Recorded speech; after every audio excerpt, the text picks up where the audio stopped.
Hoje esse Conversa Aberta com Simone Hanada. A gente sempre fala conversa aberta porque aqui eu entrevisto pessoas de diversos ramos, com diversos assuntos, mas sempre com um conteúdo inteligente para a gente compartilhar aqui que tem a ver com a sua vida, com a minha vida, com a vida de todos nós.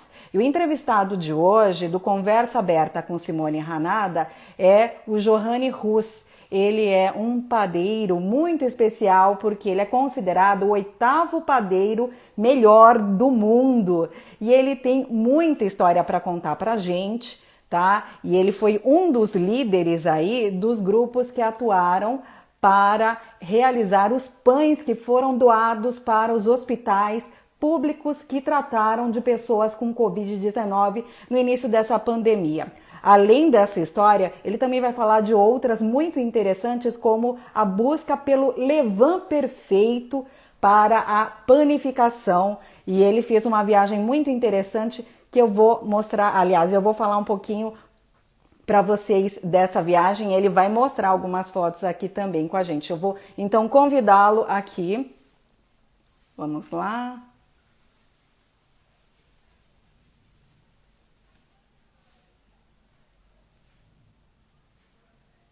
De convidá-lo, ele já vai entrar. Márcio Pinheiro, olá, Max. Jane Oliveira, olá, tá de tão longe aqui acompanhando.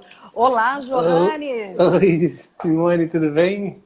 Boa noite. Boa noite, obrigado pelo convite. Quero te agradecer carinhosamente pela oportunidade de compartilhar com você esses momentos aí e falar um pouquinho sobre panificação, né, que é praticamente a minha vida. A gente não vai falar só de panificação, vamos falar também de você, porque você é uma figura muito especial, né? Aí no meio da panificação, e você teve ações muito interessantes, e hoje é considerado o 8º melhor padeiro do mundo. Nossa, que responsabilidade! Conta um pouquinho sobre essa classificação que você teve, como é que você conseguiu essa classificação? Foi um campeonato? Conta um pouco rapidamente para a gente, para quem está assistindo. Conto. Bom, foi o seguinte, Simone, tive a oportunidade de ser convidado, eu ser convidado pela empresa que eu trabalho para participar de um campeonato. Era o princípio desse Mundial do Pão, né, que é onde vários padeiros do mundo inteiro, uma organização que tinha recém começado, estavam preparando, então, assim, o motivo para divulgar a panificação brasileira, divulgar a panificação global com seus agentes em diversas partes do mundo.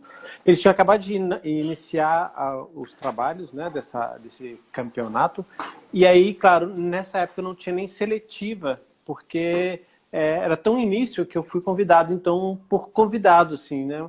E eu nem fazia parte da área técnica nessa época, assim, eu estava na parte comercial, trabalhando como um key account, um vendedor e tal.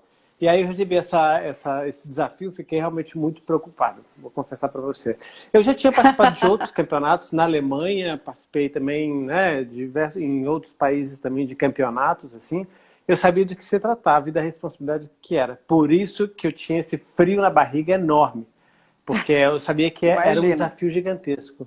Imagina, Simone, você fazer uma caminhada, você faz caminhada todos os dias e ter que fazer uma maratona de 42 quilômetros e ter que chegar entre os 100 melhores. É mais ou menos essa que é a o desafio de coisas que você tem que fazer, o desafio, exatamente. O desafio é semelhante, porque no campeonato de panificação, você não é julgado aleatoriamente pelo sabor, ou porque as pessoas acham você legal, não é nada disso, né? Existe um critério técnico, existe um júri técnico e um júri que analisa sabores. Você tem que entregar uma quantidade de coisa, ou seja, era como se você tivesse que fazer os 42 quilômetros, né? Porque você tem que entregar, para você que não conhece muito de panificação, 8 receitas para fazer no dia de pão, considerando que você tem 8 horas de trabalho, é muita coisa. Imagina ainda trabalhando com fermentação natural, que é um processo mais lento. Então você precisa saber realmente os timings muito precisos para você conseguir finalizar a prova.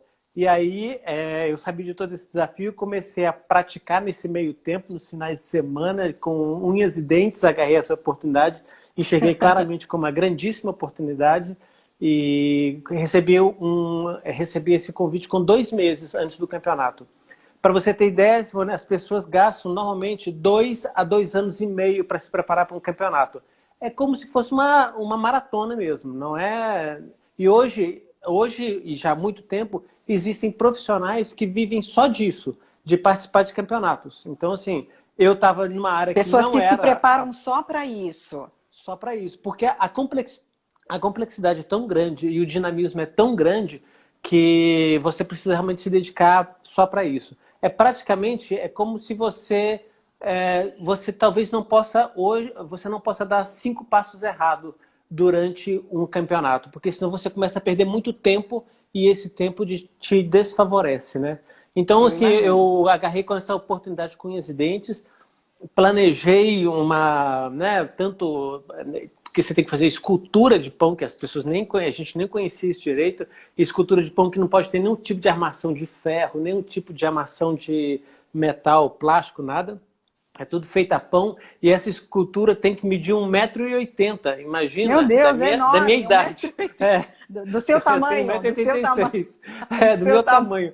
Então, imagina, era um desafio enorme, porque você colocar farinha de trigo em pé nessa quantidade aí Gente, era 1,80 m é, de farinha do de chão. trigo É, assada, é, medida do chão. Isso faz parte isso. desse campeonato que você Isso, é participou. regulamento. É. Meu E aí você tem, por Deus! exemplo, o pão tem que pesar 250 gramas depois de assado. E aí com isso você precisa saber quanto tempo você vai assar o pão, porque cada vez que ele fica mais tempo do forno, mais ele perde o peso dele e mais fora da realidade você está. Então, Então assim, é existe tudo todo um muito preciso. cálculo. Isso, tanto do Nossa, meu tamanho Deus. da baguete, precisa medir 55 centímetros, ter quantos cortes, pesar tanto. A quantidade de pães, no total, no final de um campeonato, chega a mais ou menos de 220 a 280 quantidades de pães, com mais ou menos 9 a 20 variedades de pães diferentes, né? Então, assim, É um é uma campeonato loucura. mundial. É Imagina uma, quantos pães não foram produzidos assim, então, como você está me dizendo, aí imagino, e o pessoal deve ter comido muito pão, então. Porque na época foram 16 equipes, né, fazendo 16 times do mundo inteiro participando desse campeonato. E aí, e com isso, por ter pouco tempo de preparo e por tudo o que aconteceu, acabei chegando numa colocação muito boa. Fui realmente o cavalo da sorte assim, o cavalo vitorioso ali, por mais Que que bom. fosse 8º lugar, eu ainda consegui Oitavo chegar lugar numa tá ótimo. posição muito boa. Talvez a gastronomia não conseguisse, eu não conheço hoje, até hoje, nenhum time de gastronomia aqui no Brasil que tivesse chegado numa colocação tão boa. De A gente fala oitavo até lugar no mesmo, mundo. falando assim de campeonatos de gastronomia, eu até participei como co-coach aqui de cozinha também.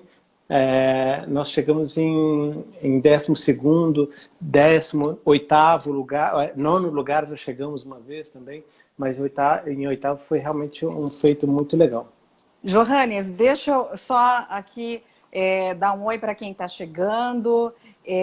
Pessoal, eu estou conversando hoje com o Johannes Ruas. Ele é o 8º melhor padeiro do mundo.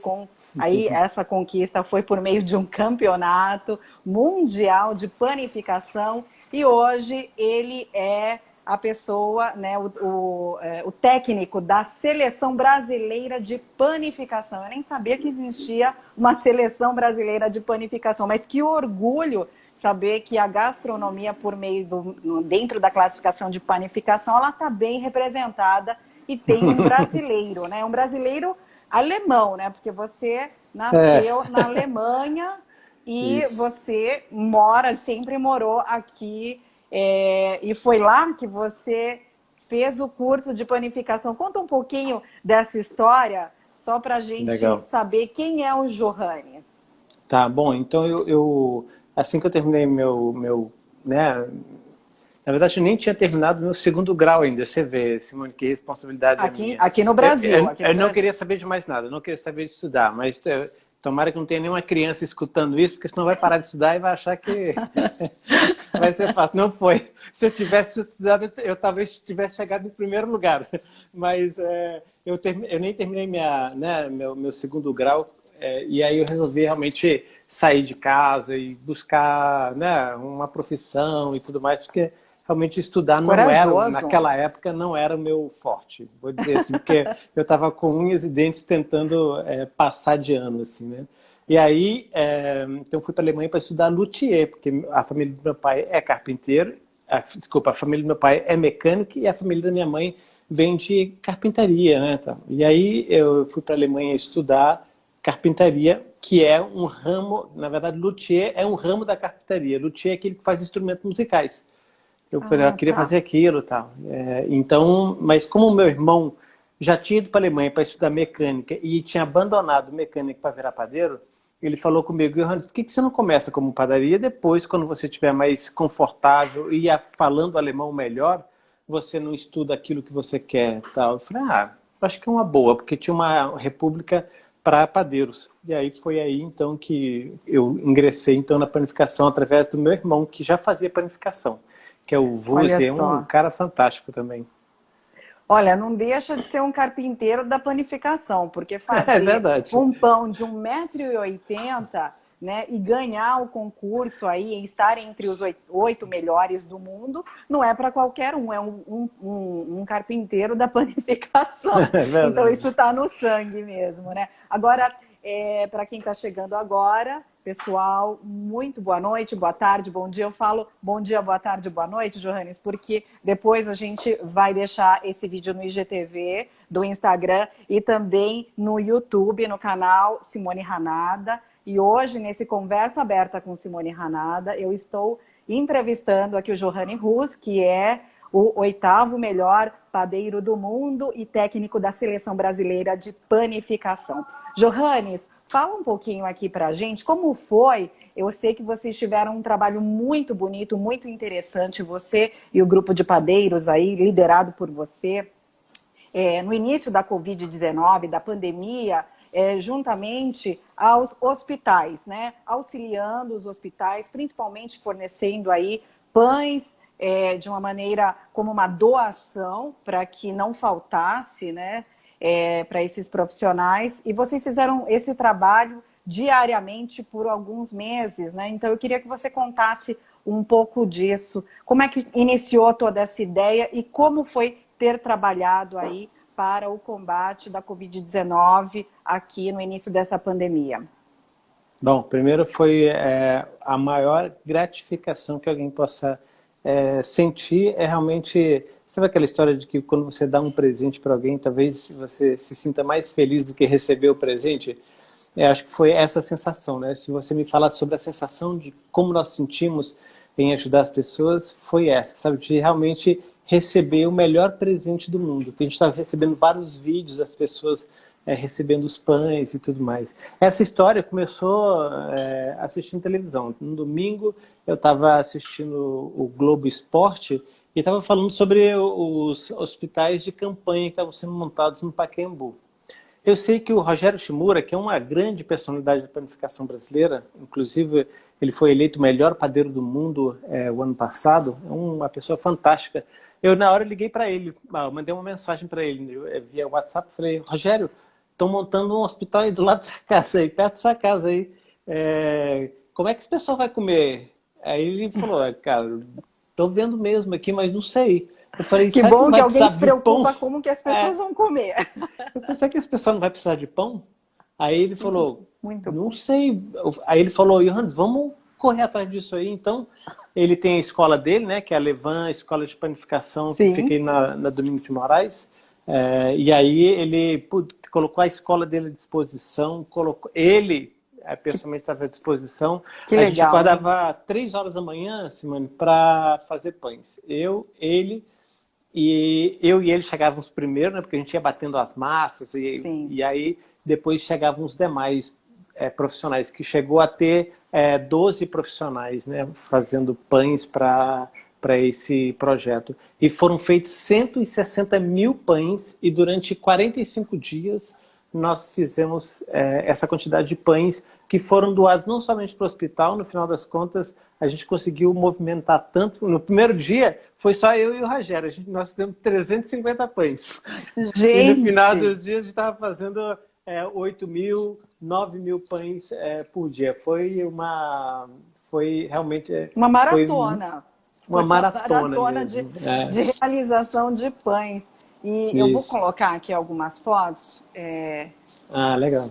Que a gente pode ver um pouquinho desses momentos. Eu estou compartilhando. Legal.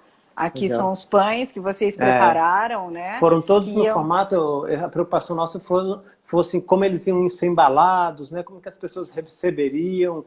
A Secretaria de Saúde de São Paulo organizou todo o frete, né? Então a gente embalava essas embalagens aí que você está vendo aí. Eram todos eram todos feitos realmente com, acho que o melhor ingrediente. E provavelmente de acordo com todas as normas da vigilância sanitária. Vocês foram orientados, né? Mas aí vocês ainda foram notícia aqui até Isso, no Bom Dia São Paulo, São Paulo. Na ESPN, em todos os canais de televisão aberta ou fechada, todo dia tinha uma emissora lá, porque realmente foi uma coisa que chamou muita atenção pela quantidade de pães que a gente estava fazendo e a quantidade de voluntários que estavam ali presentes. E, muito na verdade, bonito. Além dos ingredientes que a gente estava usando, que eram de melhor qualidade, porque as empresas que participaram doaram matéria-prima e tudo mais, porque a gente conseguiu a quantidade de matéria-prima, ainda também nós tivemos os melhores profissionais de São Paulo participando desse projeto. Imagina você montar uma padaria, Simone, com os melhores padeiros do Brasil. Era o que a gente tinha lá todos os dias e foi um momento muito especial, porque era como você, não sei, trabalhar com os melhores profissionais num espaço durante 6 horas. Era uma coisa realmente incrível, foi muito gratificante. E o melhor dos ingredientes, eu te digo, foi esse compartilhamento realmente de forças e de emoções mesmo, né? Porque foi muito gratificante quando a gente compartilhava as fotos dentro do nosso grupo que a gente criou no WhatsApp, das pessoas que estavam recebendo, nossa, a gente ficava muito emocionado. Eu imagino. Porque quando a gente faz o bem, né, Johannes, às vezes a gente não percebe, mas a gente está fazendo bem para a gente mesmo também, quando a gente faz o bem para o próximo, porque aquilo muda, né, o nosso ser, a nossa forma de pensar, a nossa forma de ver a vida. Então isso é algo que o bem, ele é contagiante, ele contagia a gente, contagia outras pessoas. E foi um momento muito difícil. A gente está aí numa situação onde a gente pode entrar numa segunda onda, né? E é muito triste viver tudo isso, mas a gente tem que encarar de frente tudo isso e a gente tem que ir para a batalha. Né? Aqueles que têm como ir fazendo os pães, vão fazendo os pães. Aqueles que têm a medicina, né, como sua profissão, vão para os hospitais, enfim, mas cada um fazendo a sua parte, né, pessoal? Ô, Simone, naquela altura, só ressaltando um ponto, que naquela altura a gente não entendia nada do Covid ainda, sabe? Se ele pegava no ar, se ele estava no ar, se ele estava suspenso. Vocês foram muito corajosos. Então, a gente estava tomando vários critérios de segurança, como você falou aí, de usar luvas, máscaras, medir temperatura na hora de entrar, enfim, todos os cuidados a gente estava tomando, mas mesmo assim dependeu muito da coragem desses 12 guerreiros aí que nos ajudaram, e a eles, que eu até, se algum deles estiver participando aí, quero agradecer pela coragem. Realmente a gente não sabia onde a gente estava enfiando, ninguém se contaminou, ninguém se... então foi um momento fantástico, foi fantástico mesmo. Que bom, que ótimo, e que bênção para todos que participaram, que com certeza saíram renovados aí dessa ação, dessa missão que vocês tiveram e cumpriram muito bem. Pessoal, eu só queria ter um feedback de quem está assistindo. Olá, Sônia, Rosemary, olá, Lígia, sua esposa, que é a minha prima, maravilhosa, mãe de 2 filhos que vocês têm juntos, maravilhosos. É verdade. E vocês estão conseguindo ver a tela inteira aqui? Porque eu não sei se as fotos estão aparecendo embaixo. Para mim está aparecendo um pouquinho. Eu vi, daqui eu vi, não sei se eles estão Mas a vendo, mas tela eu... inteira, a tela está inteira com o Johannes e a Simone, né? Acho que Isso, e deve depois estar. você fica pequenininho e aparece as fotos que eu vi, assim. Não sei se eles estão vendo a mesma coisa. Mas você está vendo aqui as fotinhas pequenininhas ainda? Não. Não, né? Então acho que está aparecendo só para mim. Mas, bom, questões técnicas, gente. A gente é live é assim mesmo. Sempre tem um ajuste ou outro que a gente acaba fazendo. Agora, fala um pouquinho da aventura que você teve aí em busca da melhor fermentação e uma fermentação brasileira. Agora, Johannes, fala para leigo, porque aqui nesse canal não tem só especialistas em panificação, em culinária. A gente tem que falar aqui a linguagem de todos, até porque todo mundo agora, né? Todo mundo, eu digo, muita gente nesse período de pandemia resolveu fazer pão em casa.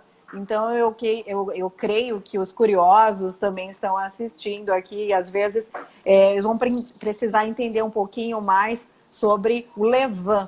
Fala da Legal. aventura do levain. Legal. Bom, primeiro só explicar o que é o levain especificamente, ou a fermentação natural, né?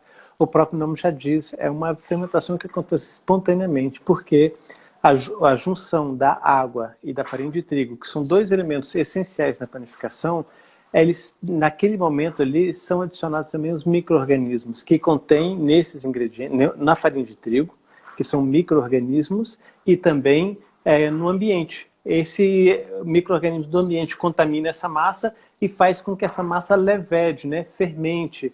E aí, e como isso acontece num processo bem lento, essa fermentação natural, ela matura mais a farinha de trigo, né, o processo de desenvolvimento da farinha de trigo para a massa ficar mais gostosa, mais aromática, mais saborosa.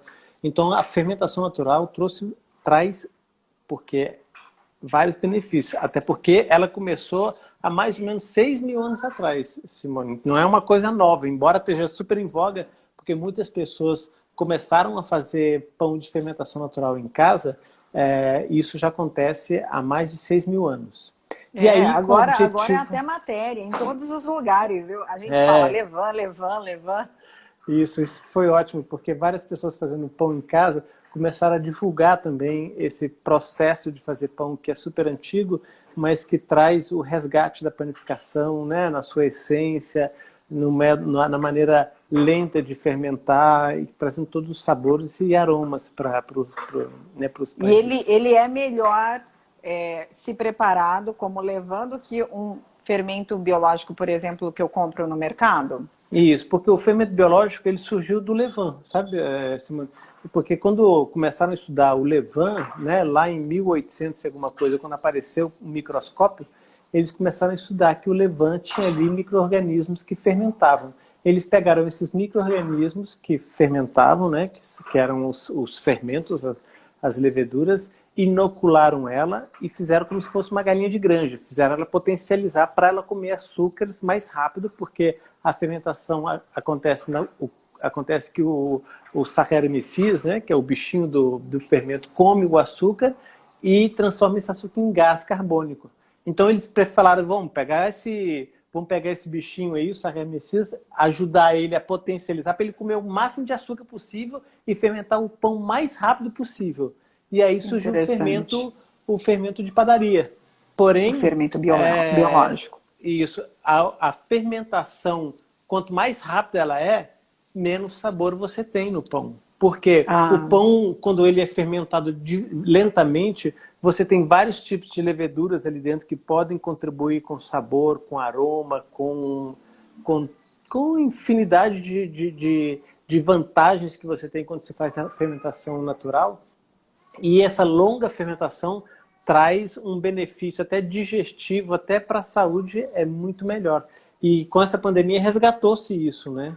E que foi muito especial. E com isso, o levain, o sourdough, como as pessoas falam também, o sauerteig, como se fala na Alemanha, ou massa madre, como se fala na Espanha. Aqui no Brasil a gente está chamando de fermentação natural. Esse não tem uma característica brasileira. Então a gente pensou, falou, será que não vale a pena ter a fermentação natural brasileira? E aí a gente criou um documentário que chama Em Busca da Fermentação Brasileira. E com isso eu Você viajo em falou a vários países, gente, vários estados. só para lembrar, você falou a gente porque você é gerente dentro da Puratos, que é uma empresa que trabalha com produtos para panificação, é isso? E Isso. confeitaria, né? E É, aí você foi panificação, fazer. confeitaria e chocolate. Ah, tá. E aí você foi fazer esse documentário junto com a empresa, né? Isso. É, eu sou Tá. gerente de um departamento que chama, olha o nome dele, se chama Inspiration Center, imagina a responsabilidade. Nossa Muita! missão Você é um criador das coisas novas. é inspiração, e já fazem 10 anos que eu estou ocupando esse cargo, então imagina a responsabilidade de, durante Eu 10 anos imagino. realmente trazer Eu inspirações para os imagino. clientes. E essa foi uma, né? Quantas Nós cidades vocês viajamos rodaram? 5 cidades, foram O que 5 vocês faziam cidades. nessas cidades? Nessa cidade a gente buscava histórias, principalmente histórias curiosas, e alimentava com alguma coisa típica de cada região, o fermento natural, né? Nossa, então Esse você ia fermento lá, natural, um potinho? isso, eu ia com um potinho de fermento, né? E Deixa esse eu colocar uma potinho fotinha. que já veio para quem não conhece o fermento natural, é esse aí. Aí vocês podem ver que tem cana-de-açúcar em cima da mesa, tem batatinha, fermento, água de coco também. Então ele foi sendo alimentado com vários elementos brasileiros. Quando ele foi para o Rio de Janeiro, por exemplo, Simone, a gente adicionou água de coco. Depois nós fomos para a Cidade Ocidental e lá nós adicionamos o pequi, que fica no centro-oeste do Brasil, né, ali em Brasília. Depois, Pequi? você já experimentou pequi? Eu já, mas eu É nunca forte, imaginei né? que ele fosse ser utilizado para Então, eu fazer também não, viu, levain. Simone? Vou confessar para você, porque eu até fiquei com medo. E para cada lugar que a gente fazia esses testes, eu levava um backup, porque se a coisa não funcionasse e matasse meu fermento, eu tinha um reserva. Mas funcionou Tá. perfeitamente, o piqui também desenvolveu bem a nossa fermentação. Depois eu fui para Recife, na cidade de Garaçu, que fica do lado de Recife. E Garaçu foi o lugar onde chegou a primeira muda de cana-de-açúcar no Brasil, em 1526, se não me falha a Nossa. memória. E lá a gente então adicionou a cana-de-açúcar, contou toda essa história da cana-de-açúcar, né, o ouro branco, Sim. que era conhecido aqui no Brasil, né, pelo açúcar, que a gente ficou tão rico, enriqueceu tanto a Portugal com esse açúcar. E depois disso eu vou para Foz do Iguaçu. Lá é uma cidade muito quente. O que foi peculiar em Foz do Iguaçu é que eu estava viajando no meio da pandemia, né? Então estava usando aquele face shield, máscara, tudo, mas na hora das filmagens eu tirei todos esses equipamentos. E a Cataratas do Iguaçu não tinha uma pessoa lá dentro, só tinha eu e o câmera, você acredita, Simone? Então imagina você ter o parque das Cataratas do Iguaçu só para você. Foi uma experiência realmente inacreditável. Nunca imaginei que eu fosse. Eu já fui várias vezes lá e toda vez está lotado de gente. Você não consegue nem andar naquela passarela, né? E agora só estava eu e ele lá. Então foi Você é o incrível. cinegrafista e o levain. Isso, nós três. Depois disso, nós fomos para o sul do Brasil, que é lá em Caxias do Sul, onde tem uma tradição de um fermento de Cristo, né? Que é conhecido como fermento de Cristo. E esse fermento de Cristo foi trago pelos italianos, e aqui no Brasil foi difundido de uma maneira bem, bem bonita, porque eles falavam que era o fermento de Cristo, que dividia, que fazia o pão, que fazia o pão de Cristo e tudo mais. E todas essas histórias foram incorporadas nesse No vídeo, documentário. ok, aí no documentário. E aí depois, a última cidade que eu visitei foi Jundiaí, que é aqui do lado de São Paulo, porque eu tenho um amigo que é padeiro há muitos anos, né? E ele contou a história também a história dele na história da panificação. Ficou muito rico. E lá nós adicionamos foi a uva de mesa, porque Jundiaí é a capital da uva de mesa. E aí, com todo o levain pronto, a gente falou, e agora? O que a gente vai fazer? Aí eu pensei, E qual aí? será o futuro da panificação? Porque realmente a gente estava com uma coisa que a gente queria nortear para o futuro. Aí a gente viu que a fermentação natural, junto com ingredientes naturais, sementes, fibras, enfim, tudo, seria a realidade do que a gente acredita que a fermentação natural possa complementar, né? E aí Então nós fizemos, eu moí um trigo na hora, sabe, para fazer o pão com o Tudo próprio moinho. manual, tudo Tudo manual. artesanal. Isso mesmo. Ó, Macei eu na quero própria ver mão se vocês também. vão sair daqui e fazer pães, viu, É pessoal? Vocês que verdade. estão assistindo. Porque ele está falando que o levain, a fermentação natural, é a melhor para se fazer pães. E olha, então vocês podem procurar, pesquisar. Ele já Isso mesmo. está dizendo assim que é o melhor. O pão com fermentação natural é o melhor. Sem dúvida Fala, nenhuma. Johannes, Eu desculpa. falo E com aí, toda vocês certeza. fizeram um pão com esse levain cheio de Isso. vida, histórias É aí? isso.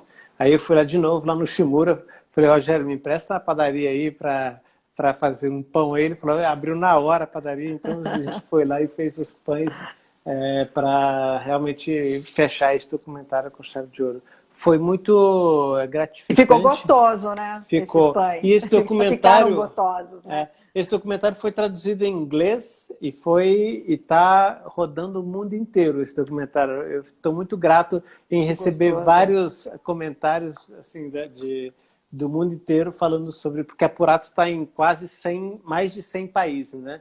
E aí só dentro da Puratos já viajou em 100 países. E foi muito gratificante receber tanta, né, mensagens de carinho, de que eles gostaram, de que foi uma experiência bem legal. Muitos falam que ficou assim, tipo padrão Netflix, assim, né? Ficou Ai, bem legal. que legal! Olha, é realmente algo muito interessante esse. Eu acho que a gente tem que difundir também entre as pessoas, porque a gente come tanta coisa industrializada e quando a gente se vê numa situação como essa, né, que a gente está vivendo hoje, ainda nessa situação de pandemia, é muito legal a gente descobrir coisas novas, principalmente poder cozinhar, fazer um pão, né? E você agora falando da fermentação natural, todos nós podemos fazer, né? Então é uma coisa esplêndida. E como você falou, né, ele é um preparo artesanal, né, Isso. Johannes? E também assim, é legal juntar a família, né? Assim, o pão, hoje a gente está mais preso dentro de casa, né? Pelo fato dessa pandemia, e o pão une as pessoas, né? O pão como centro da mesa, assim É como verdade. Jesus mesmo fez também, assim como é, o pão representa um alimento tão simples, ele é tão barato, é tão nobre e é tão puro, porque você sabe, são 4 ingredientes, né? Farinha de trigo, água, sal e fermento ou levain, se você quiser. Porque pode fazer feito também até com fermento, tá, Simone? Você pode usar fermento uma quantidade mais baixa e uma longa fermentação também funciona. Então você pode usar o fermento ou o levain, mas são 4 ingredientes muito simples e muito puros assim para se trabalhar e traz um resultado fantástico. Primeiro surgem as melhores histórias. Se o pão sai certo, todo mundo se alegra. Se não sai, é motivo para melhorar, é motivo para. Mas gostoso, dá para comer, sempre dá para comer. Pelo menos o pessoal que fala que fez o pão a primeira vez fala assim: saiu ruim, mas eu comi tudo. Ai, mas é sempre um bom motivo, né? E cozinhar é sempre uma arte também do aprendizado. E como você falou, né? A gente junta as famílias, né? As pessoas Isso, da família, a gente agrega, a gente congrega, né? E isso é muito isso. bom, muito gostoso. Olha, Johannes, eu ficaria aqui por 1, 2, 3 horas nessa live com você. Só conclui aqui pra gente com algumas palavras, o que é ser o 8º melhor padeiro do mundo e o que você pode também sugerir para as pessoas que estão fazendo seus pães em casa Legal. agora. Bom, primeiro assim, em 2011, né, já faz um tempo que eu me tornei, que eu participei desse campeonato. Depois disso, eu me tornei o técnico da seleção brasileira. Isso me trouxe uma notificação muito grande do meu trabalho, mas também foi o meu desempenho e minha determinação em busca de oportunidades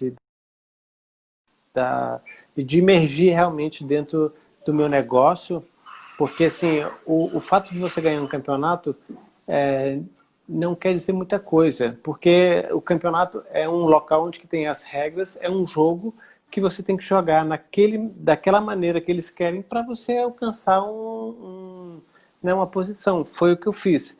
Mas para mim os verdadeiros campeões são aqueles que acordam 3, 4 horas da manhã todos os dias e fazem, né, quando a gente chega na padaria 7, 6, 7, 8 horas da manhã, tem lá mais de 1.000 pães prontos. É porque tem um cara que acordou de madrugada e sem saber se está chovendo, se está frio, se está quente, se é de ônibus, se é de bicicleta, se é de carro, ele foi trabalhar, ele foi fazer os pães. É uma profissão da mais nobre que eu conheço, das mais nobres que eu conheço, talvez acima até de medicina, vou dizer aqui, porque realmente são pessoas que precisam ter uma dedicação, um carinho muito grande, e esses para mim são os primeiros melhores padeiros do mundo, porque essa vida, Simone, fazer isso por alguns dias, algumas semanas, alguns anos, não é tão difícil, mas fazer isso a vida inteira,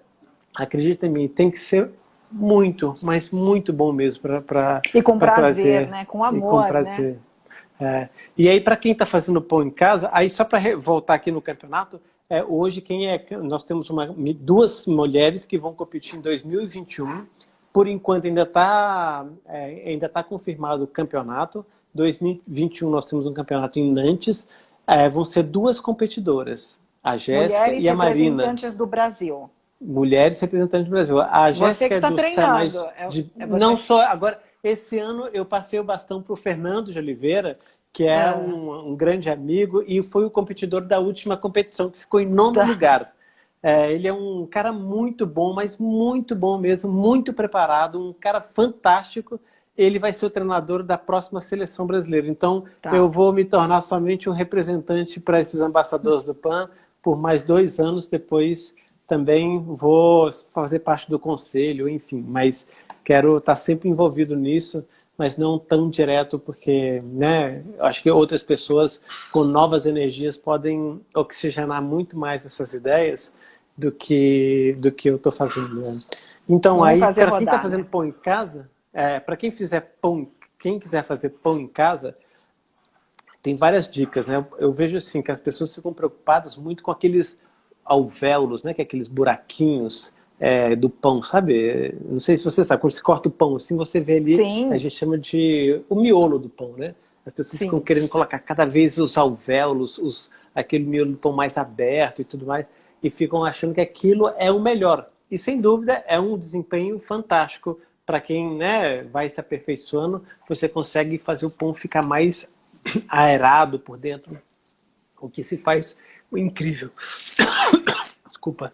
Até para ele não ficar pesado, né? Na hora que você come, né? Ele fica mais balanceado quando ele tem esses alvéolos, né? Mas, para quem está começando, às vezes fica se imaginando nesse ponto, não esquenta a cabeça não, porque pão gostoso é aquele pão que a gente faz com carinho, com amor, porque, Simone, das poucas... Sabe o que eu estou falando? Que é uma profissão mais nobre do que médico? Eu vou te explicar, porque um médico, ele cura. Espero que nenhum médico esteja aqui ouvindo, mas muitos amigos meus são médicos, eles vão ver depois. Você pode falar assim, olha, o Johannes falou que padeiro é uma profissão mais nobre do que médico, porque você salva vida, os médicos, mas nós damos vida aos alimentos. Qual profissão você já viu dar vida ao alimento? O cozinheiro mata os animais para cozinhar e tudo mais. Nós damos vida ao alimento. Então, por isso que eu falei que a nossa profissão é a mais nobre de todas.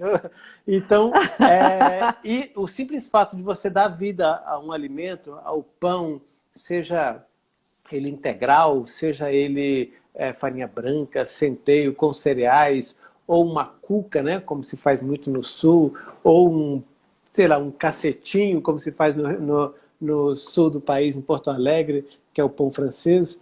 De qualquer maneira que você fizer esse pão, não esqueça de compartilhar esses momentos com a sua família, e depois você vai se aperfeiçoando. Na internet tem vários tutoriais que podem ajudar, mas assim, o que eu quero deixar mesmo como principal ingrediente, Simone, primeiro é o amor. Quando faça isso com muito amor, com muito carinho, coloque seus filhos do lado, seus netos, as pessoas que você gosta, faça o seu caderno de receita, sabe aquelas coisas que a avó da gente fazia?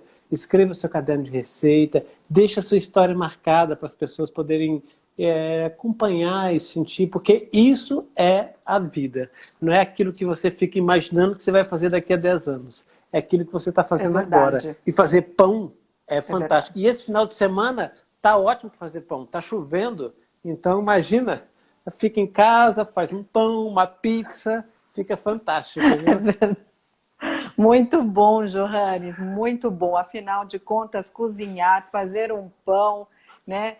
É uma arte, e eu acho que é a arte do amor, porque a gente deposita lá toda uma dedicação, não é verdade? Isso. Johannes, muito obrigada pela entrevista. Hoje a gente termina a sexta-feira, já com uma ideia de fazer um pão, então, Isso. né? Como você falou, A tarefa. é um bom dia para a gente pensar. Para o sábado, a tarefa pro do domingo. Johannes, fazer um pão. É verdade, é verdade. Eu sei que você ali já fazem muitos, né? E Isso vocês mesmo com 2 filhos, vocês fazem muitos pães. E eu queria saber, depois você me conta, como que vocês não engordam, porque os 2 fazem tantos pães e eles distribuem pães e comem pães e nunca estão gordinhos, estão sempre muito bem. Obrigado. Não é verdade? Ó, tá aqui a Lourdes, Isso. a Márcia também. A tia Lourdes, ela também come muito pão e está sempre magérrima. Eu quero depois essa receita aí de vocês. Bom, pessoal, a gente encerra por aqui o Conversa Aberta com Simone Hanada. Hoje eu conversei com Johanny Cruz, que é o 8º melhor padeiro do mundo e também é técnico da Seleção Brasileira de Panificação. Muito obrigada pela sua participação, obrigada a vocês todos que acompanharam conosco essa live pelo Instagram e pelo YouTube. E depois eu quero que vocês lembrem que este vídeo vai ficar no IGTV e no YouTube gravado, ok? E vocês vão poder assistir e compartilhar. Se inscrevam também no canal da Simone Hanada, no YouTube, Conversa Aberta. Obrigada, pessoal. Obrigada, Johannes. Obrigado, Simone, pelo convite. É um prazer enorme estar com você, dividir esse momento. Quero agradecer a todo mundo que participou também da live. Principalmente minha sogra, que está... Eu vou levar pão para vocês depois. Eu vou deixar um recadinho para ela aqui. Um beijo bem grande. Obrigado pela oportunidade de compartilhar esse momento com você. Tudo de bom para vocês, hein? Obrigada, um abraço a todos. Boa noite. Boa noite.